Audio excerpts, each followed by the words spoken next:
María Abad, Ana María, pero María es como quiere que la llamemos, trabaja actualmente con una beca postdoctoral en el CENIO, que es el Centro Nacional de Investigaciones Oncológicas, concretamente en un programa de oncología molecular denominado Tumor Suppression Group. Estudió biología y es una joven y prometedora doctora, que yo creo que me va a permitir que le diga la edad, porque como en una de las entrevistas ha parecido muy joven, 33 años, recientemente ha conseguido programar células madre embrionarias, trabajo de investigación que ha sido publicado en la revista Nature, una de las revistas de investigación científica más prestigiosas en la actualidad. Estas investigaciones, según los expertos, pueden abrir nuevas posibilidades a futuras técnicas terapéuticas en medicina regenerativa. Agradecemos su presencia y es un lujo poder escuchar la conferencia que impartirá a los alumnos y profesores de nuestro instituto como una de las actividades que están enmarcadas en la organización de las asignaturas de Ciencia del Mundo Contemporáneo, a cuyo departamento, en este caso representado por Ismail, damos las gracias. María nos hablará de sus recientes investigaciones y de su trayectoria profesional, lo que esperemos que contribuya a despertar muchas vocaciones científicas entre nuestros alumnos. Y hacemos nuestra la frase y un gran titular de prensa muy apropiado en este prestigioso y bilingüe Cervantes y centro nuestro, que es: estoy aquí gracias a mis profesores de instituto. Muchísimas gracias. Bueno, ante todo, muchas gracias por la invitación, Ismael, gracias por contactarme. Y bueno, sobre todo, lo primero que quería decir es que soy novata haciendo esto, soy los primeros alumnos del instituto a los que me ofrendo para hacer esto. Entonces, bueno, perdonadme si no... Voy a intentar que me entendáis, voy a intentar que me sigáis, y lo más difícil, voy a intentar llamar vuestra atención y que os parezca interesante lo que hacemos, ¿no? Entonces, para eso, por favor, necesito vuestra ayuda. Y vuestra ayuda en que me paréis si no me entendéis, si voy muy deprisa, si hay algún término que quizá tendemos los científicos a usar muchos términos técnicos. Entonces, si me estoy yendo a mi terreno, por favor, paradme. Cualquier duda, de verdad, me ayudáis mucho, ¿vale?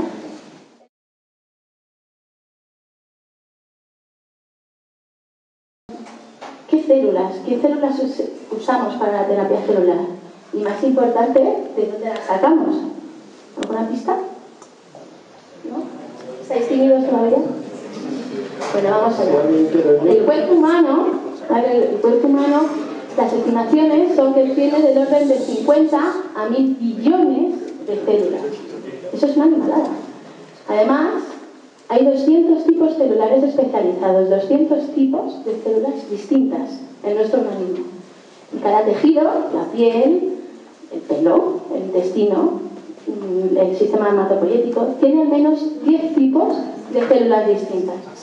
A mí estas cifras, no sé a vosotros, yo pienso en ellas y me abrumo, ¿verdad? Entonces, la siguiente es, ¿cómo se genera toda esta diversidad? ¿Cómo el cuerpo humano ha sido capaz de generar toda esta diversidad? Bueno, pues la respuesta a todo esto la encontramos aquí, en el desarrollo embrionario. ¿Esto es que más suena? ¿Alguna de estas figuras? Bueno, durante el desarrollo embrionario existen unas células, que esto seguro que sí que os suena, que se llaman células madre embrionarias. Estas células madre embrionarias tienen una existencia muy breve durante el desarrollo embrionario y no existen nunca más en el organismo adulto. Entonces, la capacidad de estas células, lo interesante de ellas, es que estas células son capaces de diferenciarse a cualquier tipo celular que tenemos en nuestro cuerpo que tiene un organismo adulto. A cualquiera. Musculares, sanguíneas, neuronas, intestino, páncreas, hepáticas y así hasta todos los tejidos de un individuo.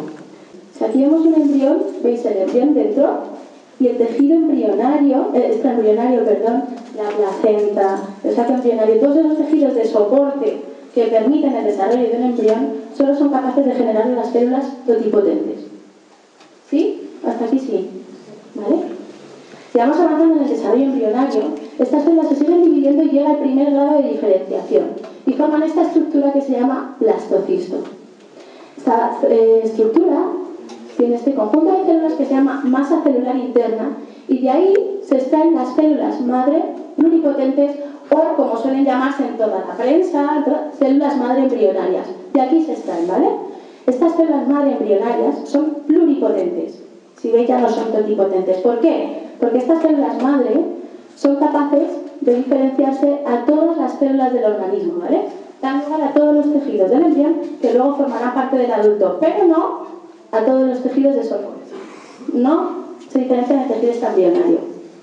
Vale, y seguimos avanzando y ya en el organismo adulto encontramos células madre adultas que son multipotentes. Estas células madre suelen localizarse en distintos tejidos, en la piel, en el intestino, los riñones, y normalmente se dedican a regenerar, a mantener la homeostasis de esos tejidos, ¿de acuerdo? Cuando hay un daño en esos tejidos, pues simplemente necesita renovarse ese tejido, estas células multipotentes son las encargadas de hacer esto. Estas células multipotentes, pues, dan lugar a algunos tipos celulares, solo normalmente a los tipos celulares del tejido donde residen, ¿vale? Y ya por último, en esta escala, tenemos las células diferenciadas, las células adultas que ya están especializadas y ya no tienen capacidad de diferenciarse en nada más. ¿Esto se ha entendido? ¿Sí? Vale, entonces, imaginaros que esto es una canica que tiene que caer por esta ladera, ¿vale? Esta canica va a ir cayendo y va a ir tomando decisiones, se va a ir encontrando con obstáculos que van a ir decidiendo su camino. De forma que puede llegar aquí, puede decidir aquí o aquí. Si va por aquí, en este punto va a tener que decidir irse a la izquierda o irse a la derecha. Lo importante es que si esta canica toma esta decisión, ya no va a poder atravesar esta cima para acabar aquí. ¿Entendéis? Y esta metáfora la podemos utilizar si pensamos que el punto más alto es una célula madre pluripotente. Esa célula madre pluripotente se puede ir diferenciando, ¿vale? Más y más, y va tomando decisiones de linaje. Me voy a tejido hematopoyético, no me voy a tejido hematopoyético, pero me voy a ir linfocito, o me voy a la plaqueta, o ¿me estáis entendiendo? Hasta dar lugar a todas las células diferenciadas, ¿vale? Y hasta entonces lo que se pensaba es que una vez que esta célula madre empieza este camino, no hay vuelta atrás. Adquiere un compromiso de diferenciarse a un tejido determinado. Este es un concepto importante que estaba vigente hasta hace muy poquito, por mucho más de un siglo. Vamos a ver. Entonces, con todo esto, pues puedo resumir que las células madre adultas, ¿por qué no son las que pensamos que son importantes para la medicina regenerativa? Pues porque son muy difíciles de obtener, para algunas especies, ¿vale? También difíciles de expandir en el laboratorio, no somos capaces de expandirlas, de cultivarlas eficientemente. Además, como os he contado, no son pluripotentes. Le metió ese citoplasma en un huevo, le metió el núcleo de una célula totalmente diferenciada. ¿De acuerdo? Y lo que vio, sorprendentemente, es que este núcleo se reprogramaba. Esta célula, lo que había en este citoplasma era capaz de cambiar la información genética y convertirla, reprogramarla a célula madre. ¿Vale? Y estas células madre fueron capaces de dar en el individuo. Esto fue un concepto muy revolucionario. Era la primera vez que se conseguía revertir este proceso. Y esto ya seguro que os suena más. La famosa oveja Dolly, ¿vale? Es el primer ejemplo en mamíferos, ¿de acuerdo? Lo que hizo Ian Wilmot fue hacer lo mismo que hizo Gordon con una rana, él lo hizo con una oveja. Y el concepto es exactamente el mismo. La célula diferenciada que usó fue una célula de mama, ¿vale? Extrajo su núcleo y lo metió en el citoplasma de una célula madre. Y así consiguió clonar a la oveja Dolly. ¿Por qué es un clon? Porque una célula adulta de una mama la hemos reprogramado a célula madre y hemos conseguido un clon, ¿vale?, de ese organismo. Hemos reprogramado. ¿Estos conceptos sí? ¿Me estáis entendiendo? ¿Sí? Vale. Entonces, ¿qué consiguieron con la clonación, con la transferencia nuclear que se llamaba esto? Bueno, pues lo que consiguieron es evitar este proceso, ¿vale? Así conseguíamos clonando, teníamos una fuente de células madre que permitían trasplantes autólogos, ¿vale? No tendrían rechazo. Sin embargo, seguía estando ahí, imaginaros la dificultad que entraña todo este protocolo, este proceso, y éticamente sigue siendo problemático, ¿verdad? Porque estamos generando un embrión, del que luego tenemos que extraer esas células madre. Entonces hace muy poquito, pero muy poquito, Shinya Yamanaka, y a lo mejor os suena de la tele, de la radio, de los periódicos, ¿vale? Fue aún más revolucionario y dio un paso más. Digo, vamos a ver, Gurdon y Wilmut lo que nos han dicho es que lo importante no está en el núcleo, ¿vale? Lo importante no está codificado en el ADN. Entonces debe haber algunos factores que hay en ese citoplasma que hacen reprogramarse a esa célula. Entonces dijo, vamos a ver, vamos a probar una cosa, vamos a someter a una célula diferenciada a ciertos factores que existen en un embrión, ¿vale? Si ponemos en una célula diferenciada un cóctel de factores adecuados, quizá esa célula sea capaz de reprogramarse, ¿vale? Y lo consiguió, a través de un trabajo, como obviamente viene de chinos, porque fue una combinación, bueno, combinación tras combinación, tras combinación, tras combinación, dio con un cóctel, los nombres no me importan para vosotros en este caso, pero dio con un cóctel que le funcionó. Bueno, con esto, de hecho, os abrumaréis, que esto pues precisamente lo que quiero es abrumaros. Esto es en muy poquito tiempo, del 2006 aquí, todo lo que se ha conseguido, en el centro están estas células IPS, a todos los tipos de unidades que se han conseguido diferenciar, y fijaros que ya está el esquema de ruta, ¿verdad?, bastante bien caracterizado para cada una de ellas. Esto, si os podéis imaginar, ha sido a base de mucho esfuerzo de mucha gente, de muchos países, de muchos laboratorios, trabajando en la misma idea, ¿vale? Pero para que os hagáis una idea de todo lo que está avanzando este campo. Y entonces, como resumen, deciros que, bueno, pues estas IPS, estas células Induced Pluripotent Stem Cells, son la principal idea de fuente para la medicina regenerativa. ¿Por qué? Porque, como os he comentado, uno sueña con la idea de que en un paciente se pueden extraer células diferenciadas, adultas, como la piel, como la sangre, como el riñón, como lo más accesible. Nos valdría simplemente rascarnos un poquito para desprender un montón de células, ¿verdad?, de nuestra epidermis. Estas células en el laboratorio nosotros somos capaces de reprogramarlas de forma fácil. He dicho que podemos hacer células madre, pero ¿qué es lo que no sabemos hacer? Diferenciarlas en distintos tipos. ¿Dónde está? ¿Dices que dónde está la investigación ahora? Sí, sí. Bueno, sobre todo el gran escollo, la gran dificultad, como os he contado ya, se han conseguido diferenciar a casi todos los tipos celulares, a casi todos los tejidos. Ahora el problema es trasplantarlos. O sea, tú has generado piel en cultivo y esa piel la tienes que meter en el organismo. O has generado, ¿lo habéis oído quizá? Los mini brain, los mini livers, mini órganos, esas células de esos tejidos tienen que ser capaces de trasplantarlas. Imagínate en el hígado, que se integren en ese hígado, en tu hígado, y que sean funcionales una vez ahí. Entonces ahora mismo los esfuerzos están básicamente puestos ahí. Sí se siguen optimizando los protocolos de diferenciación para tener más células, para tenerlas de mayor calidad a distintos, pero realmente el gran escollo está ahí, en que somos capaces de hacer lo que queramos básicamente, y ahora es que tu cuerpo lo acepte y tu cuerpo sepa interpretar que esas células son mías y tiene que funcionar en el órgano diana. ¿Qué haces que se hace la madre? ¿No estaría envejecida por la vez que se ha dividido de No sé si oís a vuestra compañera, es una pregunta muy interesante. Ella dice, si cogemos una célula de un adulto, esa célula es adulta y por tanto vieja, ¿no? Esa es tu idea. ¿Cómo se rejuvenece y si qué? Es eso, ¿verdad? Bueno, pues eso precisamente es lo que dicen que le pasa a Dolly, ¿vale? Y todavía se sigue investigando en esa dirección. Lo que hoy sabemos, ¿os suenan los telómeros? No os suenan los telómeros. Lo que hoy sabemos... No sé hasta qué grado me meto en un berenjenal. No lo voy a hacer. Bueno, hoy sabemos que en este proceso mágico de reprogramación celular hay ciertos mecanismos, los mismos mecanismos por los cuales sabemos que una célula envejece y que un organismo envejece, la mayoría de ellos cuando se reprograman se resetean, ¿vale? Mágicamente. Y eso es algo que todavía no hemos conseguido depurar a fondo. Como una célula, fijaros que mete simplemente 4 proteínas y resetea absolutamente todo. Resetea por qué es vieja, cómo es vieja, resetea todos sus programas y se convierte en una célula madre embrionaria. ¿Vale?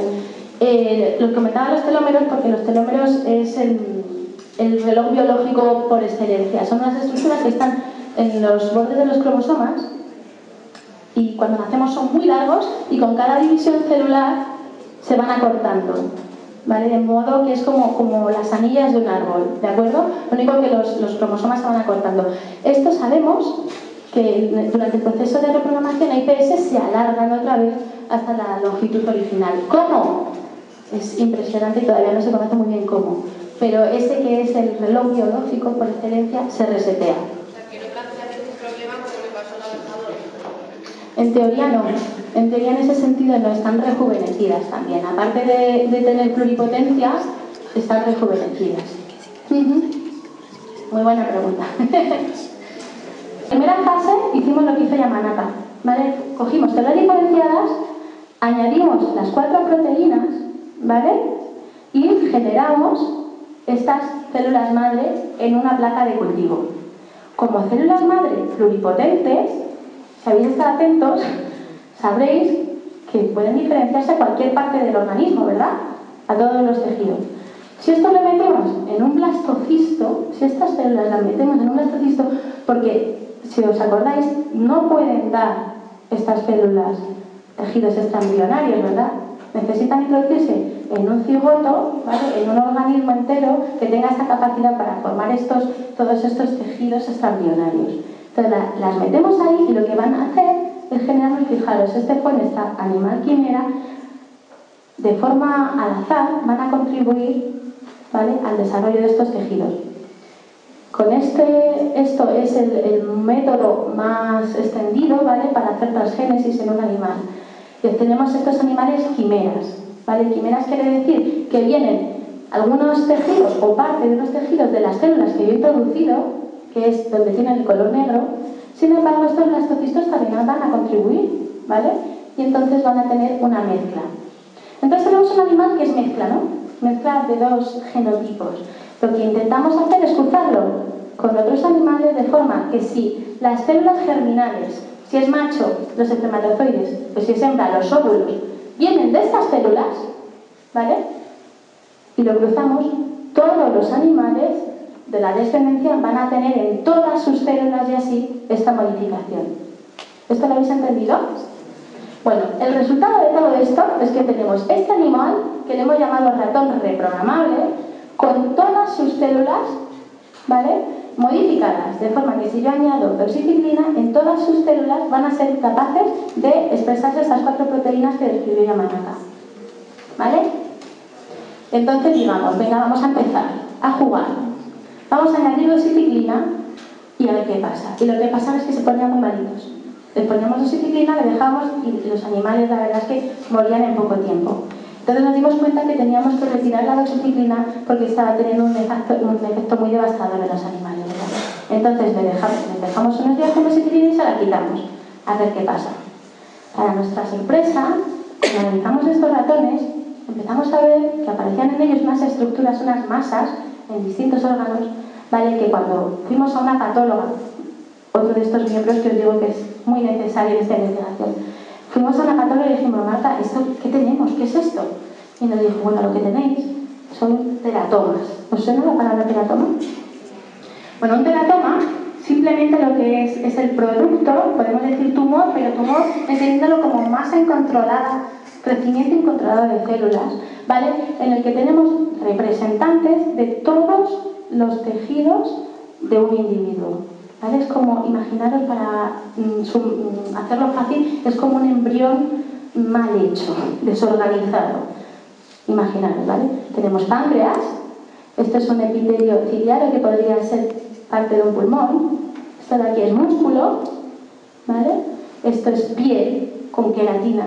Entonces, un teratoma es el producto de la diferenciación de una célula pluripotente. Solo una célula pluripotente, cuando se diferencia de forma incontrolada, nos puede dar lugar a este amasijo de tejidos que vienen de todas las capas germinales de todos los tejidos que forman un individuo, ¿vale?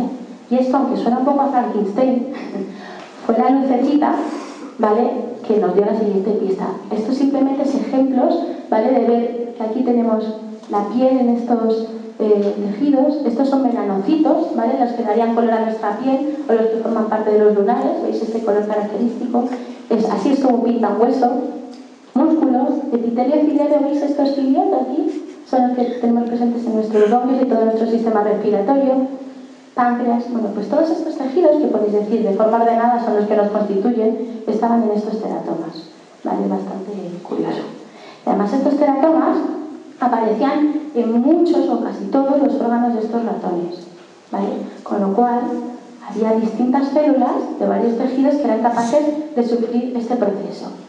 Y entonces, ¿qué pasa? Hemos generado células pancreáticas, hepáticas, intestinales, melanocitos, músculo, hueso. Entonces, hemos generado células pluripotentes, ¿no? En un organismo. ¿Os parece? Y entonces, ¿qué ha pasado? Que hemos reprogramado en el interior de un ratón, ¿verdad? ¿Os convence? ¿Sí?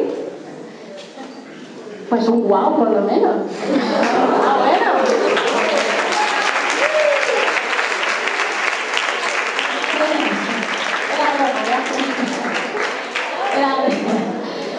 Bueno, pues esta fue la gran pista de que aquello que estaba, la gran pregunta que todos pensábamos que no iba a ocurrir. ¿Por qué no iba a ocurrir? Yo le dije a mi jefe, Manolo, ¿estás loco? ¿Cómo va a ocurrir esto? Pues os he contado, desde el espermatozoide se junta con el óvulo, pero no hacemos otra cosa que diferenciarnos. Todas las señales en nuestro cuerpo son prodiferenciación.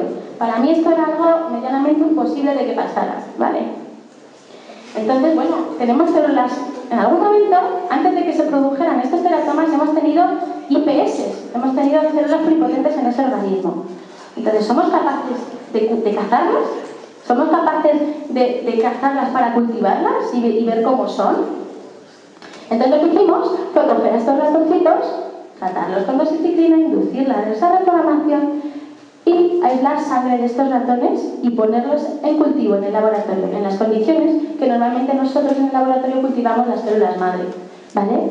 Y la sorpresa fue que sí, las hemos cazado de muchos ratones, ¿vale? Estas células madre. Como veis, es un aspecto parecido a las células madre embrionarias que os había mostrado normalmente, ¿vale? Y estas células, estas colonias, éramos capaces de cultivarlas en el laboratorio. Esta fue una gran sorpresa y esto nos dio la posibilidad de vamos ahora a ver a qué se parecen, a ver si se parecen a las embrionarias, a ver si se parecen a las que generó Yamanaka, son iguales, son pluripotentes, son de verdad células IPS.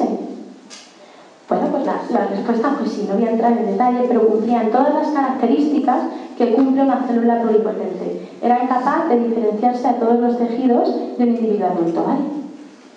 Y cuando dijimos, bueno, vamos a analizarla más en profundidad. Hay una técnica en biología molecular que es secuenciación del RNA, ¿vale? No voy a entrar en detalles, simplemente es para mostraros gráficamente que al analizar todos los RNAs de estas células, es una técnica que se utiliza para comprender mejor estas células y compararlas con las células madre embrionarias y las células al modo Yamanaka, ¿vale? Las que se elaborarán in vitro.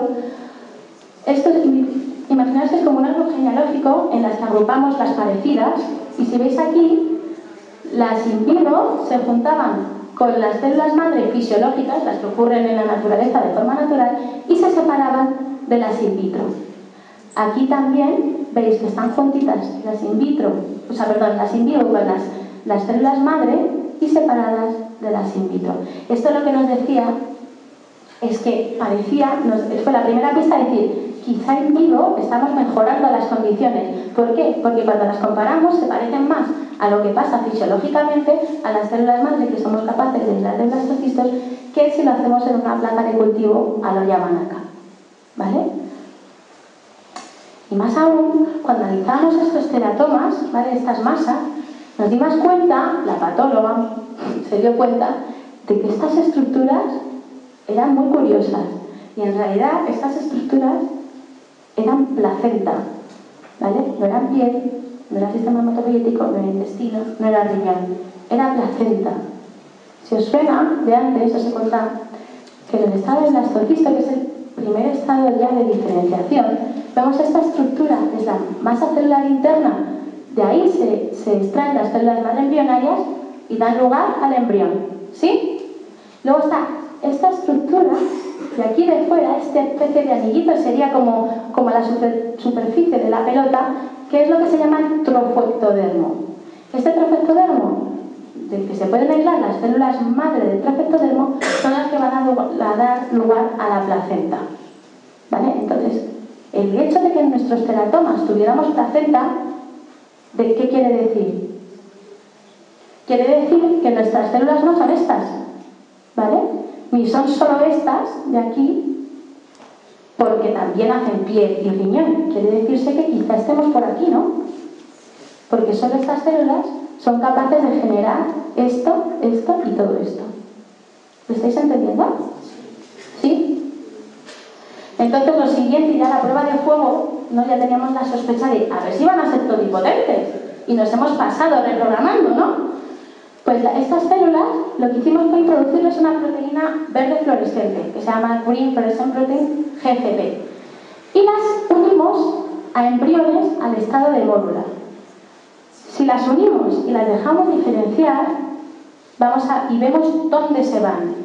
Si son células pluripotentes, estas células se irían a la masa celular interna, ¿verdad?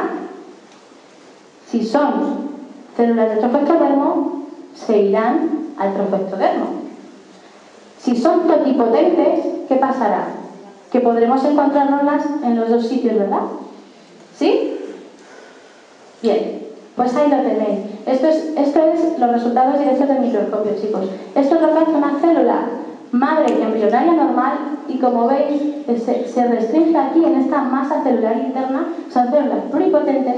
Sin embargo, las nuestras las veíamos tanto en la masa celular interna como en esta capita de fuera, que es el trofectodermo. Aquí y por fuera. Eran totipotentes. Y más aún, si estos embriones los metemos en una madre, ¿vale? En el útero de una ratona, y los dejamos desarrollarse, ¿qué pasa? ¿Estará verde esa placenta? Bueno, pues la respuesta también es sí. Aquí tenéis en campo claro, esto es un embrión. Este es el saco embrionario y esta es la placenta, ¿vale? Esta especie de la placenta. Pues como veis aquí, tanto el embrión como la placenta estaba verde, ¿vale? Eso era la demostración inequívoca de que nuestras células eran totipotentes. Vale, bueno, pues entonces pueden contribuir a la formación del embrión y de la placenta. Bueno, tienen características de totipotencia. Y un minuto más de atención y ya es para el colofón. En uno de estos análisis nos encontramos estas estructuras, ¿vale? Esto que parecían uvitas, vesiculitas, ¿qué son? Entonces, otra vez, lo metemos en un bloque de página y vamos a la patóloga. Pero Marta, ¿qué es esto? Que aparece en un ratón, que no nos aparece solo en nuestros ratones, no, es una estructura rara. Y aquí es cuando me tenéis que creer que esto realmente es un pseudoembrión. En nuestros ratones, cuando inducimos la transcripción de estas 4 células, en el interior de estos ratones se nos estaban formando pseudoembriones, estructuras embrionarias. No son teratomas, no es una masa desorganizada de distintos tejidos. Esto se parece bastante, y aquí lo siento pero me tenéis que creer, a un embrión en el estado de antes de implantarse en el útero. Y estos son marcadores que usamos nosotros para identificar que tiene marcado el ectodermo, endodermo y mesodermo, las 3 capas que tiene un embrión normalmente, y además tejidos extraembrionarios. Entonces es un paso aún más allá. Esto no lo hace una célula de Yamanaka, esto no lo hace una célula embrionaria, madre esteroblastocisto. Estos embriones nadie antes los había visto. Entonces estamos ante unas células bastante potentes y desconocidas hasta la fecha. Y todo esto, ¿por qué pasa? Por hacer lo mismo que Yamanaka, pero en el interior de un individuo, ¿vale? En el interior de un ratón. Bueno, entonces parece que la reprogramación, si la hacemos en el interior del individuo, genera un estado más plástico, más primitivo que la reprogramación in vitro. Y esta podría ser la conclusión de todo lo que os estoy contando hasta ahora, ¿vale? Entonces volvamos al esquema inicial, al del principio de la charla, ¿vale? En el que desde un cigoto llegamos a células diferenciadas, y lo que parece que hemos hecho Mientras que las embryonic stem cells y las células in vitro, que en general llaman ACA, llegan a este estadio, ¿vale? A este nivel, nosotros al hacerlo in vivo parece que subimos un poquito más y llegamos a las células pluripotentes, al estado de mórula o óvulo fecundado, ¿vale? Y para resumir aún más, pues nada, simplemente es lo que ya os está diciendo, estas células embrionarias dan lugar solo al embrión, las células hipersegregadas in vitro también, las nuestras, con un somato reprobable in vivo, al embrión y a todo este tejido extraembrionario, ¿vale? Ocurre en múltiples tejidos, genera IPS que podemos cazar y cultivar y además tienen características pluripotentes, como colofón, ¿vale? En la asignatura de Ciencias para el Mundo Contemporáneo empieza a hablarles un poquito de lo que es ciencia y lo que es mito, o si quieres llamarlo ciencia ficción. Y has mencionado la palabra Frankenstein, a mí me estaba recordando todo el tiempo. Si ¿recordáis la película de Frankenstein y la historia de Frankenstein? María, ¿no estamos jugando ya a ser como el doctor Frankenstein? Sí. Soy la primera a la que todo esto le abruma un poco. Primero, por el mal uso que se puede hacer de ellos si se quiere, pero cuando pienso eso intento pensar que también el potencial es enorme y hay mucha gente que necesita esta investigación, hay muchos enfermos con enfermedades degenerativas que en un futuro seguro que, bueno, que no por lo que hemos hecho nosotros, sino por el esfuerzo de toda la comunidad científica, por entender todos estos procesos, pues se podrán beneficiar de terapias. Entonces, Frankenstein, no te puedo negar que todo esto suena un poco a Frankenstein. Sin embargo, si queremos regenerar tejidos de la nada o de un mismo organismo, pues es inevitable un poco traspasar esas fronteras un poco transgresoras. Cuando estaba como vosotros en el instituto, desde el principio la biología me encantó.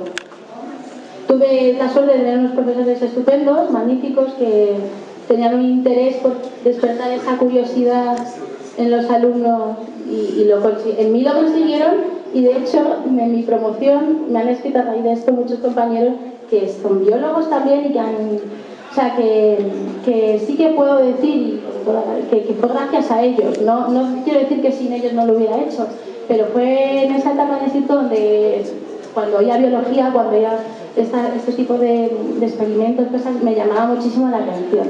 Y desde ahí ya en el primero de bachiller, no, desde el tercero yo creo, sí, supe y fui cogiendo esa rama y tenía claro antes de selectividad que iba a hacer biología. Y así fue. Me gustaba. Tenéis que... Es algo que te llama de dentro. Yo creo que la peculiaridad del científico es la curiosidad. O sea, es gente curiosa en general y que se pregunta cosas. Y si eso lo sentís, si vais al campo y os preguntáis, y leéis una noticia y os preguntáis, y bueno, y eso juntado a que saben motivar, pues fue un poco la chispilla. Eso fue. Y con todos los recortes que hay en investigación ahora, ¿de dónde sacáis los fondos para...?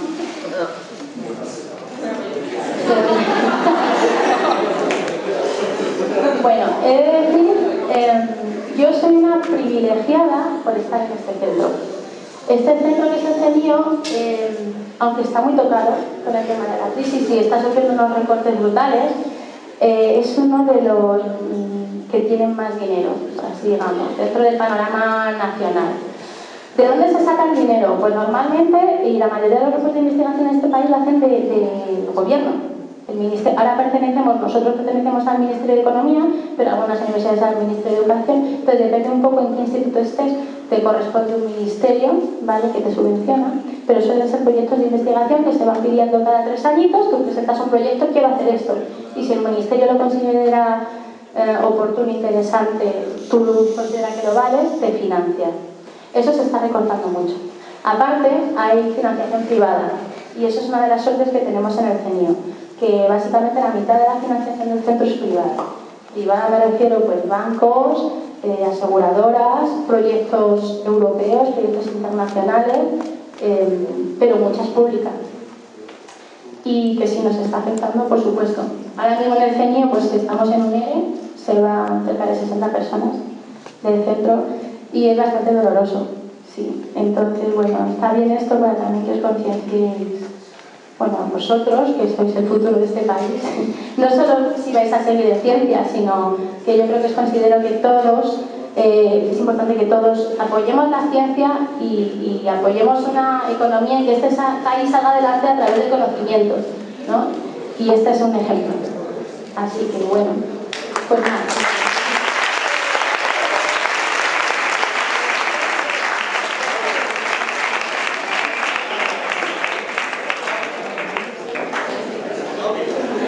Bueno, yo creo que la podemos ver, yo lo tengo clarísimo, muy pronto con un premio. Entonces yo le auguro el premio Nobel, los príncipes de Asturias y el premio Nobel, todos ellos. Así que un gran aplauso se lo va a dar uno de vuestros alumnos.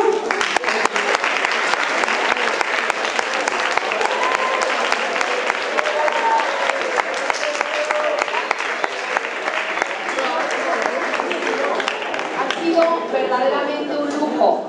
Lo decíamos al principio, pero lo hemos constatado. Así que yo creo que si ella dice que gracias a los profesores del instituto, nos diríamos cuánto nos gustaría tener también muchos profesores, alumnos y científicos que pudieran ser tan docentes y tan claros y tan metidos en una materia como ella.